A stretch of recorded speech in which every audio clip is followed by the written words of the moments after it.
Hi, we're Sales Tax and More. Today, we'd like to tell you the second of 3 sales tax horror stories we have heard and how it may be applicable to you and your business.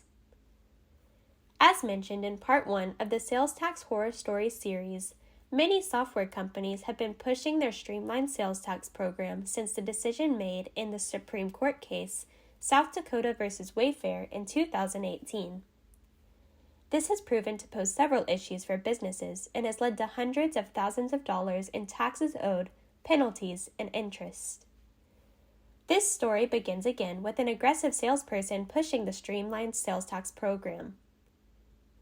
After receiving guidance from a software company's salesperson, Company Y got registered in 40 states using the company's streamlined sales tax program.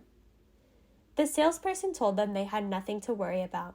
However, one of the states that Company Y got registered in was Washington. In Washington, there is a business and occupation tax, which the streamlined sales tax program does not allow to be filed with the sales tax form. They needed to file a second form. In the fine print, the software company addressed this, saying you have to pay for the business and occupation tax separately when using the streamlined sales tax program. However, most people don't read the fine print, and the salesperson who sold this program never mentioned any of this to Company Y. 3 years later, Company Y got a call from the state of Washington. They owed the state $112,000 in taxes, a 39% penalty, and interest. Company Y then came to us, and we worked with the state to remove the penalty. However, the interest on top of the tax owed for the 3 years of error was still in place.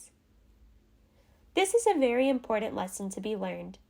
Business and occupation taxes are never paid as a part of the return under the streamlined sales tax program. If you are using this program, this applies to you, as you could owe taxes, penalties, and interest like Company Y. If you have any sales tax questions or needs, let us know. We would be happy to discuss this with you to help you remain compliant. Thanks for watching.